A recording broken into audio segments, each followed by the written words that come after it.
ایمان کی حفاظت کے بہت سے طریقے ہیں اور ہونا یہ چاہیے کہ وہ سارے طریقے ہی اپنائے جائیں۔ دیکھیں، سب سے پہلی بات تو یہ ہے کہ جب تک ایمان کی فکر نہیں ہوگی اور ایمان کی حفاظت کی سوچ نہیں ہوگی تب تک خطرہ ہے۔ لہٰذا سب سے پہلی چیز تو یہ ہے کہ ایمان کے بارے میں فکر مند رہنا چاہیے۔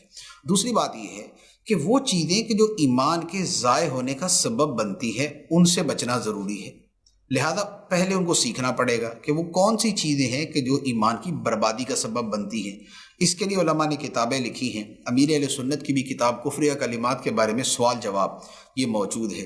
تیسری بات یہ ہے کہ ایسی صحبت سے بچا جائے، ایسی گیدرنگ سے، ایسی کمپنی سے بچا جائے کہ جہاں پر دین کے حوالے سے بڑی رف گفتگو کی جاتی ہے اور دین کا ادب پاس لحاظ نہیں کیا جاتا۔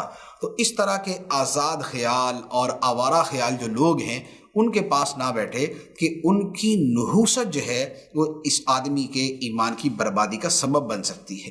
چوتھا یہ ہے کہ قرآن مجید کی تلاوت، ذکر الہی کرنا، درود پاک پڑھنا یہ اپنے معمولات میں جاری رکھے کہ جب انسان کی زبان ان چیزوں میں مصروف رہتی ہے تو اس کا قلب بھی خدا کی طرف متوجہ رہتا ہے۔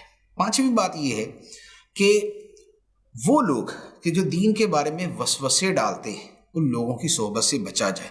جیسے مثال کے طور پہ بہت سے مرتدین ہیں، قادیانی وغیرہ، کہ وہ مسلمانوں کو اسلام کے بارے میں شک میں ڈالتے ہیں، ختم نبوت کے بارے میں شک میں ڈالتے ہیں۔ اب ان کی بات اگر سنیں گے تو خسارہ ہی خسارہ ہے، نقصان بھی ہو سکتا ہے، ایمان برباد ہو سکتا ہے، تو لہذا ان کی صحبت سے بچا جائے۔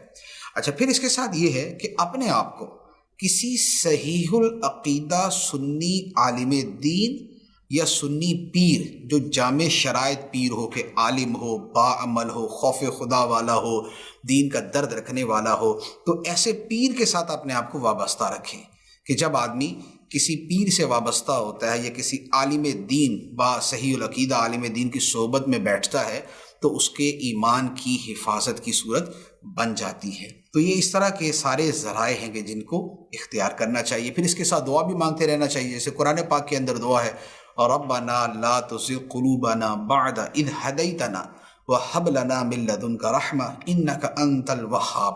تو یہ دعا بھی اسی کے لیے ہے۔ اچھا، اسی طرح رات کو سونے سے پہلے سورہ کافرون پڑھنا یہ بھی ایمان پر خاتمے کے لیے بڑا اچھا وظیفہ ہے، تو یہ وظیفہ بھی کرنا چاہیے۔